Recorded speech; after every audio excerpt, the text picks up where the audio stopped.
The invitation arrived in a pale blue envelope with a watercolor rabbit on the flap, the same rabbit I had approved when I paid the printer. I was 62, and the baby shower was for my nephew Ethan's first child. I had raised Ethan after my sister died and paid every major invoice, bringing my total to $18,640. My name was nowhere on the invitation. At first, I thought it was an oversight. Then I saw the line beneath the date, hosted with love by Gail Whitmore and the maternal family. Gail was my nephew's mother-in-law. I called Ethan's wife, Marissa, and asked whether another invitation was coming to me.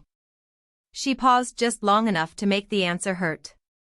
Linda, we decided the shower needs to feel emotionally safe. You're not on the guest list. She explained that my presence could make the afternoon about money, then reminded me that the final catering payment was due Friday.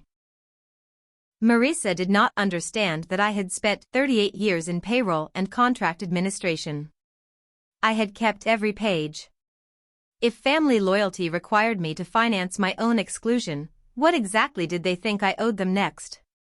Keep listening, because the invitation was only the first document that did not say what Marissa thought it said.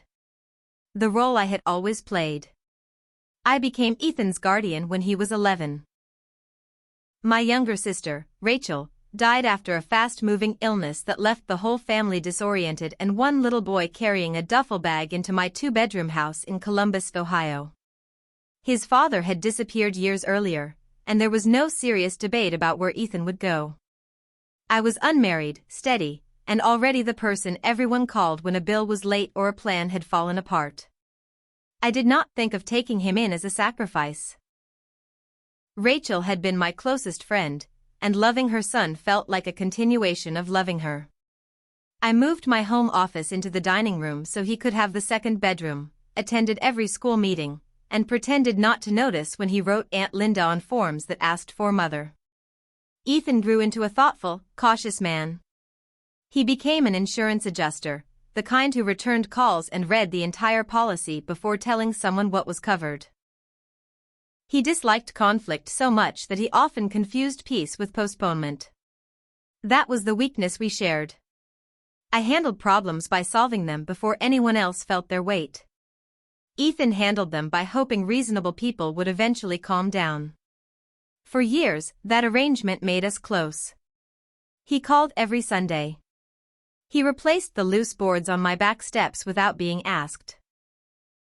When he proposed to Marissa, he brought her to my house before telling the rest of the family because, as he put it, "You're the person whose face I need to see." Marissa was charming when she wanted to be.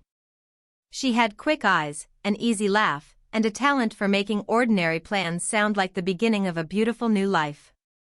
At 31, she had moved through several jobs in marketing and social media. She said she had never found a company that understood her creativity. What she really wanted was to build an event planning business centered on meaningful family experiences. The phrase sounded harmless then. Her mother, Gail, was different. Gail spoke in polished sentences and believed presentation revealed character. She never entered a room without noticing the table settings. She was not openly rude to me during the engagement, but she treated me as a useful relative rather than Ethan's parent. At the rehearsal dinner, she introduced me to a cousin as Ethan's aunt who helped out when he was younger. I corrected her gently. I raised him from 11. Gail smiled as if I had added an unnecessary detail. Of course. Families help in all kinds of ways. Ethan heard it. He looked uncomfortable, but he said nothing. I said nothing too. That became the pattern. I paid $22,000 toward their wedding because they had student debt and little savings. When the florist and videographer costs increased, I added another $2,500. Ethan promised to repay part of it after his annual bonus. He did not. I did not remind him. 2 years later, when they bought a small house in Westerville, I loaned them $36,000 for the down payment. Unlike the wedding money, that was documented. I drew up a simple promissory note with no interest for 5 years and low payments afterward. Ethan signed it immediately. Marissa signed after asking whether formal paperwork meant I did not trust them. "It means we all remember the same agreement," I told her. She laughed, but I noticed how hard she pressed the pen. They made 4 payments, then stopped when Marissa left her job to develop her business. Each month Ethan called with a different explanation. A new laptop was necessary. Their furnace needed work. Marissa had paid for a branding package. I kept a spreadsheet, not because I planned to punish them, but because numbers were the one language in my life that did not change its story depending on who was upset. When Marissa became pregnant, I was genuinely happy. Ethan had wanted children for years. He came to my house holding the ultrasound picture with both hands, as though it might disappear if he loosened his grip. I cried before he did. I made coffee neither of us drank, and for one afternoon the complications around money seemed small compared with the idea of a new person entering the family. The pale blue invitation began that day, although none of us knew it. Marissa announced that she wanted a garden shower at Hawthorne Conservatory, a restored greenhouse outside Dublin. She showed me photographs of tall windows, white iron tables, and lemon trees in enormous clay pots. The main room could hold 80 people. The venue was expensive, but she said the shower would double as the first event in her professional portfolio. "I need to show what I can do," she said. "After the baby comes, I want to launch properly." Ethan looked at me. It was the familiar look he had used since he was a boy when he wanted something but felt ashamed to ask. I asked what they could afford. Marissa said Gail would handle games, favors, and a dessert table. Ethan could contribute $2,000. They hoped I could cover the venue and catering. I should have said no. Not because I did not love the baby, but because a shower is a gift, not a test of devotion. Instead, I asked for the proposal. The first estimate was $11,900. Within 6 weeks, it became $18,640.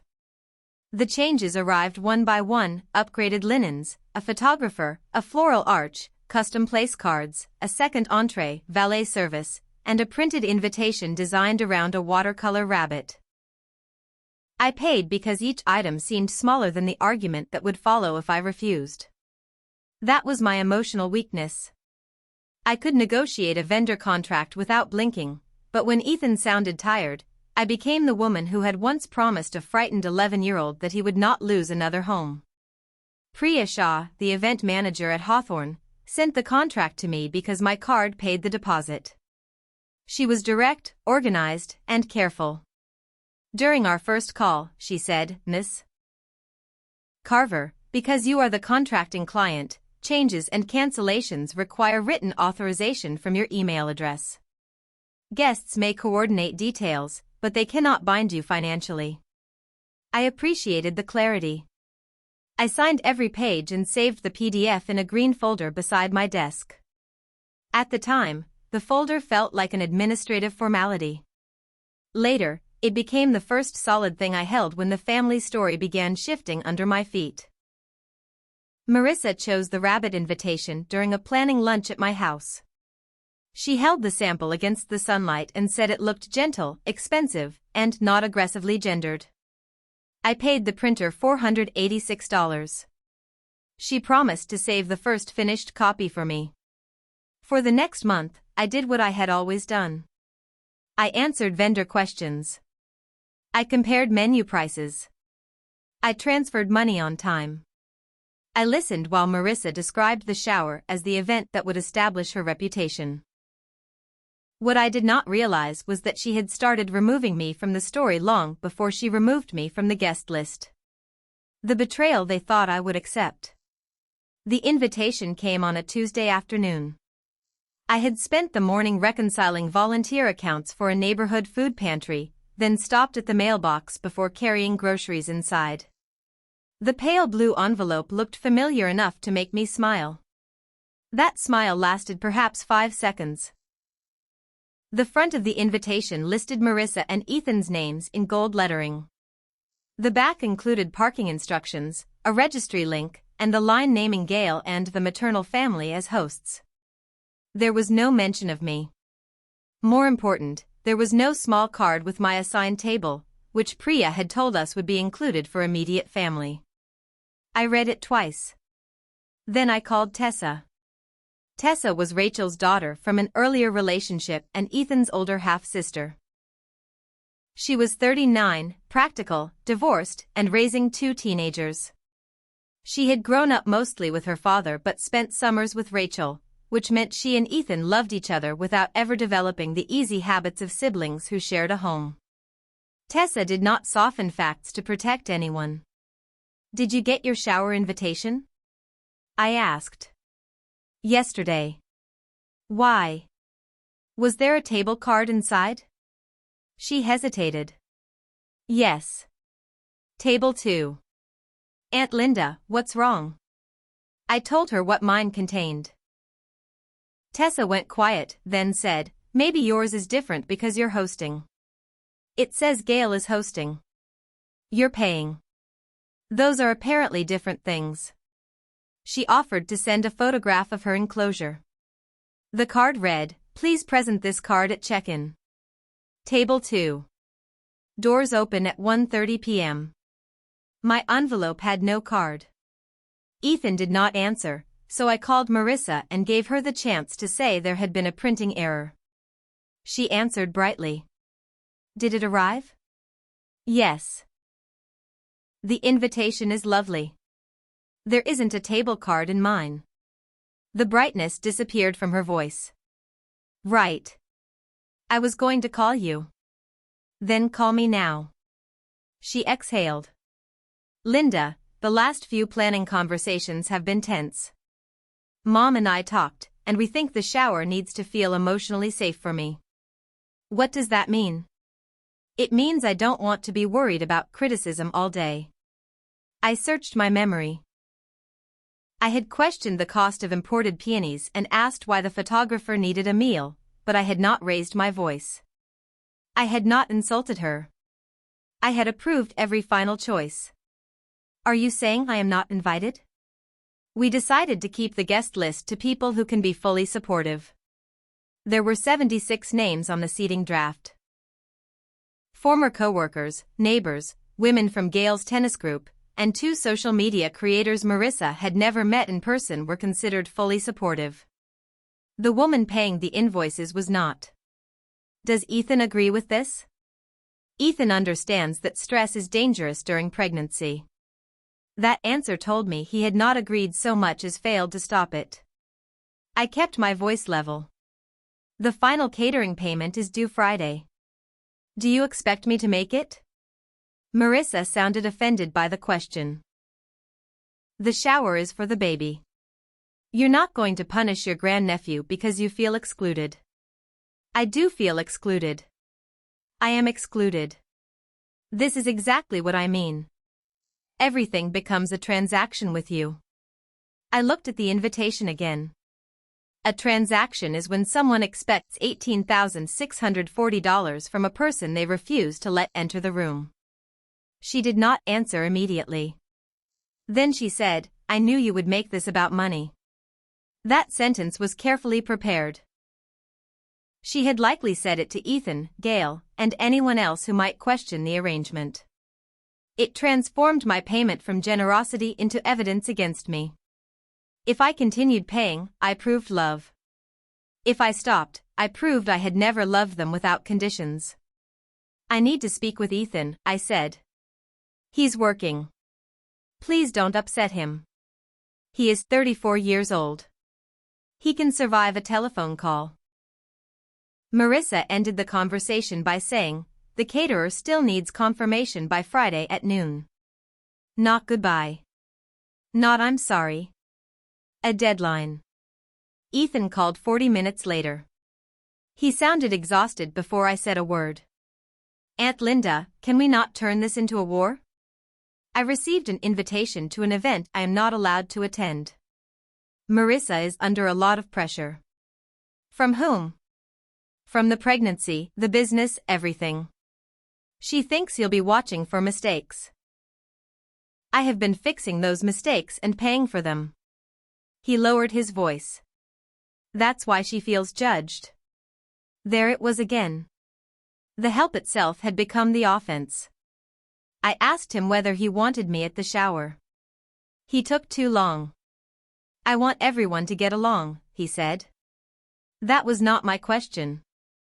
I want you there. But I also need to support my wife. Supporting your wife does not require pretending I am unreasonable for noticing I have been banned. He told me Marissa had cried after our call.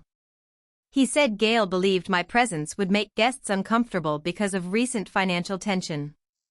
I asked what financial tension Gail knew about. Just general stuff, he said. The down payment loan? Marissa told her we were working it out. You stopped making payments 17 months ago. We have not been working anything out. He became defensive. We have a baby coming. Which is why I have not demanded a payment. Then why bring it up now?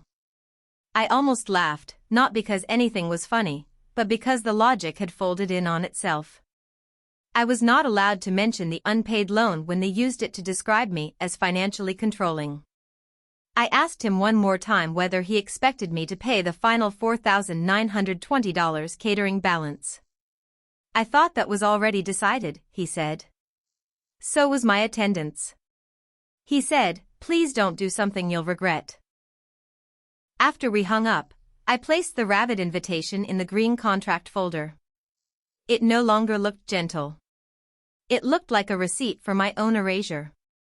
That evening, Gail wrote in the family group chat that pregnancy should be surrounded by positivity and that some people needed to respect boundaries without retaliating. An aunt I barely knew replied, a gift should never buy access. Tessa called before I responded. Do not defend yourself in that chat. They are writing for an audience. She was right. I typed one sentence, I will discuss the contract directly with the people named in it. Then I muted the conversation. The next morning, Priya from Hawthorne called. Ms. Carver, I want to confirm an additional authorization request, she said. Marissa asked us to increase the floral installation and add a champagne-free sparkling bar. The revised amount is $3,260. She said you approved it verbally. I had approved nothing. I asked Priya to send me every pending change and every email associated with the event. Of course, she said. I have not processed the add-on because it did not come from your address.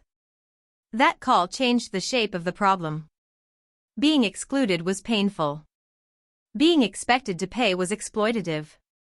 But someone telling a vendor that I had authorized thousands of dollars after banning me was something else. It was a pattern that could be documented. By noon, I had 12 emails, 2 revised proposals, and a message Marissa had sent Priya 3 days earlier. Linda gets overwhelmed by details. Please route approvals through me from now on. Marissa had not merely taken my seat. She had begun trying to take my authority. The details that didn't make sense. I spent Wednesday doing what I had always done when emotion threatened to blur a problem. I built a timeline. The first page contained the original venue agreement, signed by me on February 12. The contract named Linda Carver as the client and Hawthorne Conservatory as the venue. It allowed Marissa to coordinate decor and guest arrangements, but financial changes required my written approval. Cancellation before May 10 would return all payments except a $750 administrative fee and costs already committed to custom materials. The shower was scheduled for June 6. The cancellation deadline was still 9 days away. The second page was the catering agreement. I had paid $6,300 of the $11,220 total. The remaining $4,920 was due Friday. The caterer would release the date if payment was not received, but I could cancel before the same May 10 deadline with a partial refund. The third page was the invitation invoice. $486, paid by my card. The order form listed Marissa as designer and me as billing contact. In the notes, Marissa had written, host line, Gail Whitmore and maternal family. The proof I received had shown only the date, location, and registry information. The host line was added afterward. I called the printer and asked whether there were two versions. The owner, a woman named Celeste, checked the job history. The file was revised once, she said. Mrs. Hale requested the host line and asked that the proof go only to her because it was a surprise. Did she change the guest list quantities? The order was 78 invitations.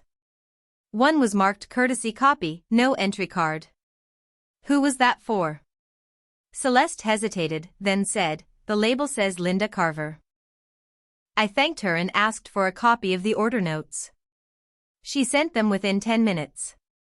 The exclusion had not been a last-minute response to tension. It had been built into the print order nearly a month earlier, while Marissa was still sitting at my kitchen table asking whether I preferred chicken piccata or salmon. The explanation depended on recent conflict. Because the decision predated that conflict, the conflict was not the cause. It was the justification. The next inconsistency came from the photographer. I had agreed to a 4-hour package for $1,650 because Marissa said she wanted family portraits. When I called to confirm who had authority over the booking, the photographer mentioned that Marissa had asked for extra images of the host family before guests arrived. Which family is that? I asked. Mrs. Hale, her husband, her mother, and the baby grandmothers. There is only one grandmother alive in that group, and it isn't me. The photographer read the shot list, Gail greeting guests, Gail and Marissa beneath the floral arch, and Ethan posed with them. My name appeared once, not as a person but in a note, avoid discussing financial sponsor during vendor interviews. Marissa had planned short promotional videos for her event business. She wanted the shower to establish her as the creative force and Gail as the gracious host. My presence presented a problem because guests might thank me or ask how I was involved. The event could not market Marissa's independence if the person financing it was standing beside the dessert table. That was inference, not proof. The documents established deliberate exclusion and unauthorized changes, not every motive in Marissa's head. Then Tessa sent me a screenshot. A private social media account for Marissa's new business had posted a preview, our founder's most personal event yet. A luxury garden celebration created from concept to completion by Marissa Hale Events. Full reveal coming June 6th. The image showed the watercolor rabbit, Hawthorne's greenhouse, and the floral arch I had paid for. Tessa wrote, she is using the shower as a launch. I replied, I know. An hour later, Ethan came to my house. He still had his work badge clipped to his belt and looked as if he had slept in his shirt. I made coffee out of habit, then left both cups on the counter. He saw the green folder on the table. You built a case file. I organized the contracts. That is what I mean.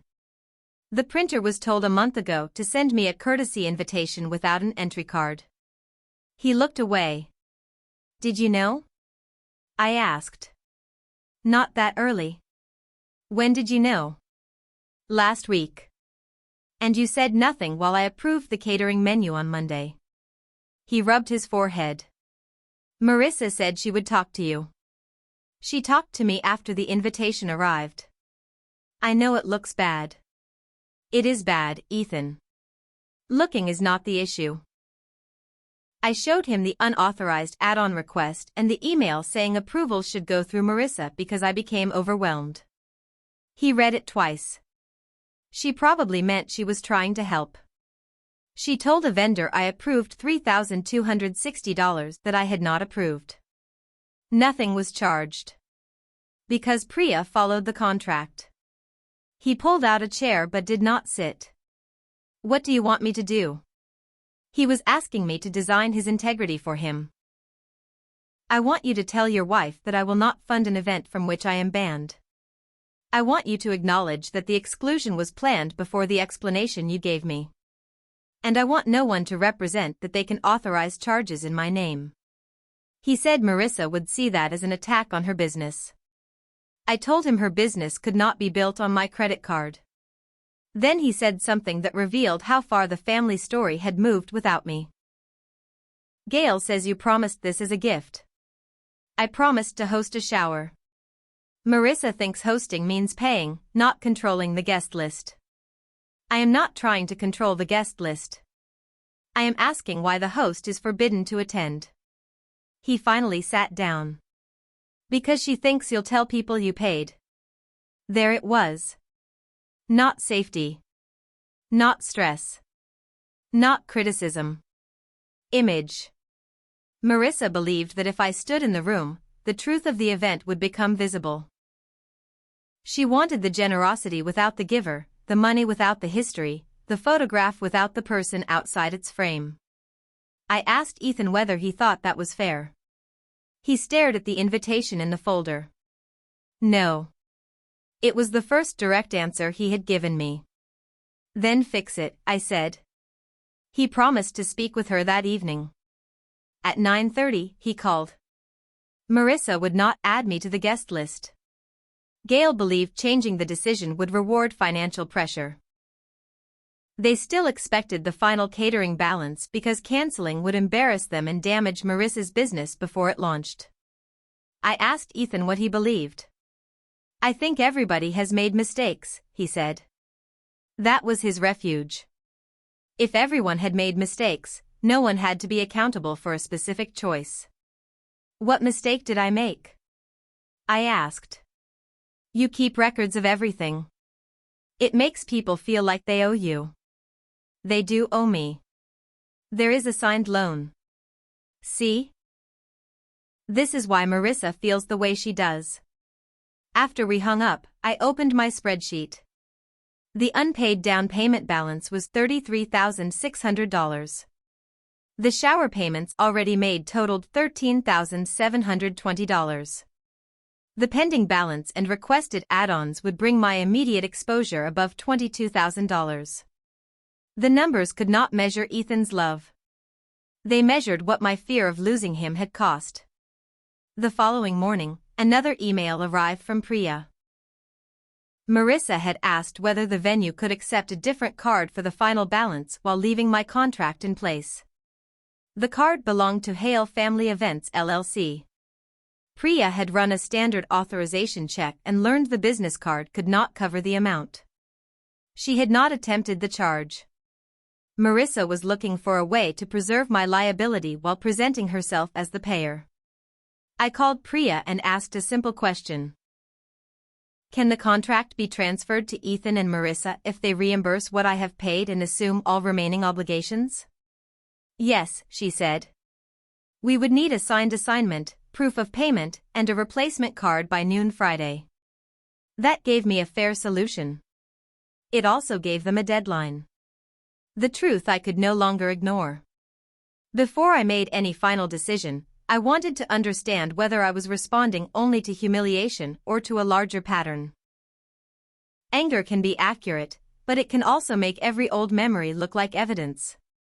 I did not want to become the person Marissa described, controlling, vindictive, and eager to make a family celebration about myself. So I reviewed the last 4 years. There was the wedding budget that grew after vendors were booked, the down payment loan they stopped paying, and smaller transfers for a furnace, Marissa's website, prenatal photographs, and a crib they later returned without repaying me. Each request had been framed as temporary. Each refusal had been described in advance as evidence that I cared more about money than family. I had avoided that accusation by saying yes. The pattern was not that Ethan and Marissa asked for help. Families ask for help. The pattern was that my help erased my right to ask questions. Tessa came over Thursday evening with takeout. She did not tell me what to do. She read the documents, asked what the cancellation rules were, and listened while I explained the transfer option. What do you actually want? She asked. I want Ethan to choose honesty without being forced. That is not a contract option. I know. Do you want to attend the shower? I looked at the rabbit invitation. Not the way things are now. I would spend the whole afternoon wondering who knew I had been removed and then restored. Then why are you still considering paying? The answer was embarrassing because it was so old. Because Ethan lost his mother. Because I promised he would always have family. Because I am afraid that if I stop being useful, he will discover I am optional. Tessa put down her fork. Aunt Linda, he may be treating you as optional because you keep proving your usefulness is guaranteed. She did not say it cruelly. That made it harder to dismiss. The next morning, I emailed Ethan and Marissa together. I kept the message short and factual. I stated that I would not pay further costs for an event I was prohibited from attending. I offered two reasonable options. First, they could add me to the guest list, allow me to attend without a speech or public acknowledgement, and agree in writing that no additional charges would be requested without my approval. Second, they could reimburse the $13,720 already paid, provide a replacement payment method, and accept assignment of the venue and catering contracts. I offered a 12-month, no-interest repayment schedule if they could not reimburse me immediately. The deadline was Friday at noon, the same deadline established by the venue. I ended with one sentence: I am not asking to control your celebration, I am refusing to finance my exclusion from it. Ethan replied first. I think option 1 is reasonable. Let me talk to her. Marissa replied 19 minutes later. Her message was longer. She said my email confirmed that my generosity had always been conditional. She said pregnancy was not the time for legalistic demands. She said Gail had offered to contribute $2,000 toward future costs but could not reimburse old gifts. She rejected both options and stated that the family would proceed with the event as planned. Then she added, any cancellation will be explained honestly to the guests. It was a threat dressed as transparency. She intended to tell people I had withdrawn support because I was denied access. I did not respond. At 11:15, Ethan called. Can you extend the deadline? The venue set the deadline. Marissa says you arranged it that way to pressure us. The date is printed in the contract we signed in February. She needs time. Time to decide whether I am a person or a payment method. He sighed. Please don't say things like that. Then give me a better description. He admitted they did not have enough credit available to assume the contracts. Gail could contribute only $2,000. Marissa's business account contained less than $900. They had expected my final payment and had already told guests the event was fully funded. I offered a payment plan, I said. She thinks signing another debt agreement with you would give you more control. Then she can choose the first option. She says she won't feel safe. Ethan, do you believe I am unsafe? His voice became quiet. No. Do you believe I would cause a scene? No. Do you believe I should pay? Silence. I don't know, he said. That was the moment I could no longer blame only Marissa. She was driving the decision, but Ethan was holding the door open. He knew the facts. He knew the history. He knew I was not dangerous. He still wanted me to absorb the cost so he would not have to confront his wife. At 11:52, Priya emailed to ask whether I had made a decision. I called her instead. Please cancel the venue contract and all optional services under my authorization, I said. Honor any unavoidable fees, return refundable amounts to the original payment method, and do not accept substitutions made in my name. Priya repeated the request to confirm it. The estimated refund would be $11,970 after the administrative fee and committed printing and floral costs. The caterer would return $5,420 of the amount paid, retaining the tasting and reservation fees. Some vendor deposits were non-refundable. My total unrecovered cost would be approximately $2,330. It was not nothing. But it was less than the price of pretending the arrangement was normal. I asked Priya not to discuss my reasons with guests or other relatives. She said the venue would communicate only with the contracting parties. At 12:07, Marissa called. I let it ring twice before answering. You cancelled it, she said. Yes. How could you do this to us? I gave you two options. You gave us an ultimatum. A deadline attached to a choice is not automatically an ultimatum. Sometimes it is a contract. She began crying. I had heard her cry before, usually when a cost increased or a plan changed. This time the crying carried genuine panic. She had invited 76 people to an event that no longer had a venue. My business will be ruined, she said. Your business did not pay for the event. You wanted this. You wanted to humiliate me. I wanted either a seat or reimbursement. You chose neither. She said I would never see the baby. She said Ethan would finally understand who I really was. She said Gail had been right about me. I listened until she stopped. Then I said, I hope you do not use a child to enforce a financial arrangement. But I cannot control that choice either. She hung up. By 1 o'clock, the family group chat had exploded.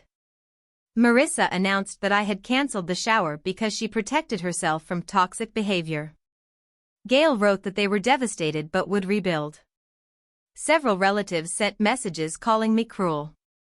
One asked whether I could at least restore the catering while they found another venue.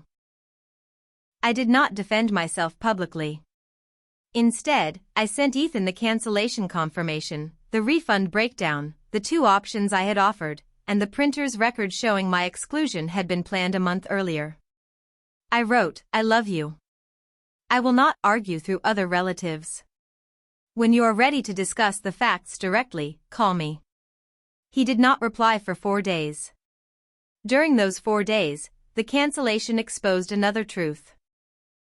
Marissa had told Gail I paid because I wanted grandmother privileges, told others I was financially possessive, and presented Hale Family Events as the shower's sponsor. Vendors called with practical questions about unused materials and promotional images. I answered only what affected my contracts, but the outlines became clear. Marissa had built 3 versions of the same shower. To me, it was a family gift. To guests, it was hosted by Gail. To potential clients, it was a fully produced event by Marissa's company. The same money had been assigned 3 different meanings. I had been expected to pay for all of them and appear in none. The line I finally drew. Ethan came to my house the following Tuesday. He had not shaved, and his usual careful manner had been replaced by a restless anger. He did not take off his jacket. They found another venue, he said. I'm glad. Gail's church hall. It holds 50, not 76. They have to cut the guest list. That is difficult. Marissa says she cannot recover from the embarrassment. I waited. She wants you to pay the caterer's new delivery fee and the rental tables, he said. It would be about $2,700. I stared at him, wondering whether he heard himself. No. Aunt Linda. No. It was a small word.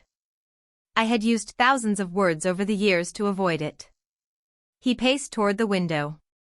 The cancellation cost more than that. The cancellation cost me $2,330. Paying the new expenses would cost another $2,700 and confirm that nothing has changed.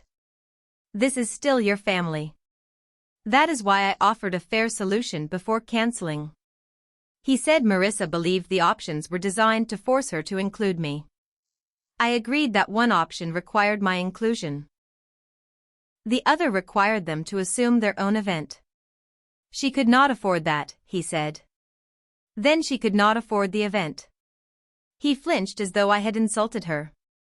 In our family, Stating that someone could not afford something had become more offensive than expecting another person to pay for it. I told him I was ending all informal financial support. The down payment loan would remain under its existing terms. I would not demand acceleration or add interest, but payments would resume in 60 days. Any future gift for the baby would go into a custodial savings account controlled according to law, not through either parent. I would no longer pay household bills, business costs, or family events. Ethan said at last. So this is punishment. It is a boundary. It feels the same from this side. Consequences often do. He looked at the green folder. You really planned all of this? I planned nothing until I received an invitation without an entry card. I showed him the first page of the print order again. He had already seen it, but this time he read the date carefully. March 26, he said. Yes. That was before the florist argument. Yes. She told me she decided after you criticized the peonies. I know. He sat very still. The lie was not new information, but dates make denial harder. A story can bend around feelings. It cannot easily bend around March 26th. I then showed him the social media preview, the photographer's shot list, and the note to avoid discussing the financial sponsor. I told him my interpretation. Marissa wanted the event for her business portfolio and feared my presence would reveal who financed it. I was careful to call that interpretation, not fact. Ethan's face tightened. She said the business post was just practice. Maybe it was. But she asked a vendor to accept charges I had not approved. That part is fact. He admitted he had known about the business launch. He had not known about the extra charges or the printer's courtesy copy. Gail had told him my invitation was omitted only after I became difficult. Why didn't you ask me? I said. Because every conversation at home turned into a crisis. So you let the crisis choose the truth. He looked at me then, and for the first time I saw the child he had been, terrified that one wrong move would cost him the person in front of him. I understood his fear. I no longer accepted it as an excuse. I am not asking you to leave your wife, I said. I am asking you to stop requiring me to disappear so you can avoid conflict with her. He covered his eyes with one hand. After a long silence, he said, What would repairing this look like? I had considered that question. I told him repair would require 4 things: a direct acknowledgement that the exclusion was planned, repayment of the unauthorized business-related costs, including the invitation and promotional deposits, resumption of the house loan payments, and no use of access to the baby as leverage in financial disagreements. I did not demand an apology in front of the family. Public humiliation had caused enough damage. I did not demand a seat at the replacement shower. By then, attending would have turned the event into a referendum on me. Ethan nodded slowly. I'll talk to her. You can tell her the conditions. You cannot negotiate them down for me.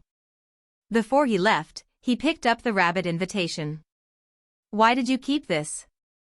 Because it reminds me that being sent an invitation is not the same as being welcomed. He placed it back in the folder more carefully than he had found it. 2 days later, Marissa sent an email. She did not acknowledge planning the exclusion. She accused me of collecting evidence against a pregnant woman. She offered to repay the $486 printing cost when feasible if I forgave the remaining house loan and paid $2,700 toward the replacement shower. It was not an apology. It was another exchange in which I surrendered something substantial to receive recognition of something obvious. I declined. Gail then called. Her voice was controlled, but the anger underneath it was unmistakable. Linda, mothers make decisions for their daughters during vulnerable times, she said. You should understand that. I understand protecting someone. I do not understand sending bills to the person you are protecting them from. You made a commitment to the baby. I made a commitment to pay for a specific event under a specific contract. This obsession with contracts is why people feel cold around you. Contracts become important when stories change. She said the church hall shower would be less elegant and that guests were already asking questions. I told her she was free to answer honestly. I had been removed from the guest list, offered transfer or inclusion, and cancelled after both options were rejected. That version makes Marissa look terrible, she said. I did not create the version. Gail ended the call after telling me I would regret missing the baby's milestones. For one night, I nearly gave in. I opened my banking app and imagined Ethan standing in a church hall while relatives whispered, and Marissa later deciding whether I deserved a photograph of the baby. Then I looked at the invitation. Paper does not carry intention. People give it meaning. I closed the app. The line I finally drew was not dramatic. No lawyer sent a letter. No police officer arrived. I simply stopped converting fear into payments. The day everything changed. The replacement shower took place on June 6 at Gail's church hall. I knew the date because it had been printed in gold on 78 invitations, including the one in my green folder. I did not attend. Tessa did. She had considered declining, but I asked her to go if she wanted to support Ethan and the baby. I did not want relatives choosing between us as proof of loyalty. That was the kind of system I was trying to leave. At 11 that morning, while I was trimming herbs on my back porch, Priya called unexpectedly. Miss Carver, I am sorry to bother you on a Saturday, she said. 2 people arrived at Hawthorne with vendors and said the cancellation had been reversed. My hand stopped over the rosemary. Who? Mrs. Hale and Mrs. Whitmore. They have a printed email that appears to authorize reinstatement under your name. Our staff recognized that it did not come through the contract portal. I asked Priya whether anyone had entered the event space. No. We have another booking this afternoon. Security asked them to leave the loading area. The email used my name and a variation of my address with one letter changed. It stated that I had reconsidered and approved use of the original floral arch, valet arrangement, and photography backdrop. It did not ask Hawthorne to host the full shower. It asked to collect prepaid custom items and stage photographs in the greenhouse before the church event. Marissa apparently wanted the remaining custom materials for portfolio photographs even though the event had moved. I told Priya I had sent no such authorization and asked her to preserve the email. I did not accuse anyone of a crime. Similar addresses can be created, forwarded, or misunderstood. But I confirmed in writing that no one could act in my name. 10 minutes later, Ethan called. Did you tell Hawthorne to throw Marissa out? Hawthorne called me because someone presented an email in my name. She was only picking up the flowers. Then why did the email say I approved it? Gail drafted something. Marissa thought you had released the custom items. I released nothing to them. The venue is handling refunds and committed materials according to the contract. He swore under his breath. Ethan rarely swore. This day is already a disaster, he said. I am sorry it is difficult. Are you? Yes. Being sorry does not require me to authorize false statements. He hung up. At 2:15, Tessa texted, "Call me when you can." Not emergency. Important. I waited until 4, because I did not want to spend the entire day monitoring an event I had chosen not to attend. When I called, she stepped outside the hall. The shower had begun late. The church had only 60 matching chairs, so several guests sat at folding tables borrowed from a classroom. The caterer delivered food, but there was no staff to plate it. Gail and 2 cousins served. The decorations were attractive but modest. None of that mattered to me. A loving shower does not require a greenhouse. The important part happened during Marissa's welcome speech. She thanked Gail for saving the day after a promised gift was cruelly withdrawn. She said some people use money to demand access and that becoming a mother had taught her to protect her child from manipulation. Tessa remained seated until Marissa held up one of the rabbit invitations. Even the invitations had to be reworked when our original sponsor made the day about herself, Marissa said. That statement was strange because the invitations had not been reworked. They still named Gail as host. But it invited a question from Celeste, the printer, who happened to be at the shower because Marissa had invited several vendors as prospective business contacts. According to Tessa, Celeste said, the host line was your instruction from the beginning. We printed exactly what you approved. Marissa tried to move on. Gail asked Celeste not to discuss business details during a family speech. Then the photographer, also present, asked whether she was still expected to avoid identifying the financial sponsor in promotional content. She believed the cancellation meant the release terms had changed. The room did not erupt. No one shouted. Instead, the conversation became specific. A cousin asked who had paid. Gail said the details were private. Tessa said, Linda paid $13,720 before she was told she could not attend. She offered to transfer the contracts on a payment plan. Marissa accused Tessa of carrying my talking points. Tessa replied, they are in the email you forwarded to Ethan. He showed it to me this morning. Ethan had shared the email. Then he stood up. He did not defend me in a dramatic speech. That would not have sounded like him. He simply said, Aunt Linda offered to attend quietly or transfer the event if we took responsibility for the cost. We rejected both. She did not cancel without warning. Marissa stared at him. Why are you doing this now? Because you just told everyone something that isn't true. Gail said they could discuss it privately. Ethan answered, we should have done that before discussing Linda publicly. Tessa could not hear every exchange, and guests remembered different phrases. Some left early. Others stayed for cake because they had come to celebrate a baby, not audit a family. But one fact was clear, Ethan stopped protecting the simplified story. At 5:30, he arrived at my house alone. I was sitting at the kitchen table with the green folder closed in front of me.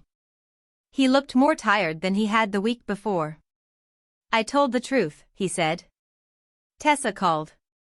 Marissa says I betrayed her. How do you feel? Like I waited too long. He sat across from me and described the attempted pickup at Hawthorne. Gail had created the alternate email address because she believed the floral materials belonged to Marissa once they were paid for. Marissa knew the authorization had not come from me but convinced herself I would not object because the items were otherwise wasted. That is how this keeps happening, Ethan said. She decides what you should be willing to give, and then your actual answer becomes an inconvenience. It was the clearest thing he had said about the pattern. He then opened his phone and showed me an account I had never seen. Marissa's business had accepted 3 deposits for future events using photographs and plans from the cancelled Hawthorne shower as examples of her work. The deposits totaled $7,500. 2 clients believed she had produced the conservatory event. She had not told them it was cancelled. Ethan discovered the payments that morning while looking for money to cover the replacement rentals. Their joint checking account was nearly empty, but the business account held the deposits. Marissa refused to use them because she said they were needed to secure vendors for the client events. This did not prove fraud. Businesses accept deposits before work is performed. But presenting a cancelled event as completed work could create disputes if clients learned the truth. I told Ethan to speak with an accountant and perhaps a business attorney. I did not offer to pay for either. He nodded. I wasn't going to ask. The sentence was small, but it marked a change. Then he took a folded document from his jacket. It was a revised payment schedule for the house loan. He had calculated monthly payments of $560 beginning August 1st, consistent with the note. "I can do this from my salary," he said. "Even if Marissa doesn't agree. The loan is both of your obligation." "I know. But I signed it too." I read the schedule. The numbers worked. "This is a start," I said. He looked disappointed, perhaps hoping I would say everything was forgiven. I could have eased the moment with reassurance. Instead, I let the truth remain appropriately sized. A start was valuable. It was not repair. He asked whether I still wanted a relationship with the baby. Of course. Marissa says she needs space. She may take space. She may not use money or access to demand that I abandon a reasonable boundary. What if she refuses to let you visit? I felt the old fear move through me. It was sharp and physical. For years, that fear would have opened my checkbook. "Then I will grieve it," I said. "I will not buy my way around it." Ethan's eyes filled. Mine did too. He said, "I thought keeping everyone calm was the same as keeping the family together. Sometimes calm is only the silence around the person getting what they want." We sat there until the kitchen became dark around us. Before he left, Ethan asked to see the invitation. I opened the green folder and handed it to him. The watercolor rabbit had a faint bend across one corner from being handled so often. "I am sorry you received this," he said. "I am not," I told him. "I am sorry for what it meant. But I needed to see it." That was the day everything changed. Not because Marissa was publicly defeated. She was not. Not because the family universally sided with me. They did not. It changed because Ethan finally told the truth when lying would have been easier, and I finally allowed him to face the consequences of choices I had spent years cushioning. What remained afterward? The baby, a boy named Noah, was born 7 weeks later. Ethan sent me a photograph from the hospital. Marissa did not include a message. I replied that Noah was beautiful and that I loved them all. I did not ask to visit. 3 days later, Ethan invited me to the house for 20 minutes while Marissa's mother was there. The visit was clearly supervised. I accepted it for what it was. Noah slept against my chest with one fist tucked beneath his chin. He knew nothing about contracts, invitations, loans, or adults who turned fear into strategy. Holding him did not erase what happened. It reminded me why boundaries mattered.